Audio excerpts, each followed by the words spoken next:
Það var búist við hörkuleik þegar Haukar tóku á móti K.A. Þór en annað kom á daginn. Hafnarfjarðarliðið sýndi allar sínar sparihliðar og 15 marka sigur var hreint ótrúlegur miðað við gengi liðanna í vetur. Fram hefur einnig átt í basli í vetur en þær gerðu sér lítið fyrir að unnu Spútniklið ÍR á útivelli. Feikilega sterkur sigur sem ætti að gefa liðinu byrjundu báða vængi fyrir seinni hlutann. Selfoss tók á móti IBVF, Eyjakonur unnu öruggan sigur og liðið virðist vera fært að veita Val keppni Íslandsmeistaratitilinn. Selfoss í harðri fallbaráttu ásamt Stjörnunni.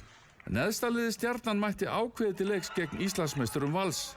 Þær leiddu með nokkra marka mun í fyrri hálfleik en þá fór Valsvélin í gang og þær unnu með 10 marka mun.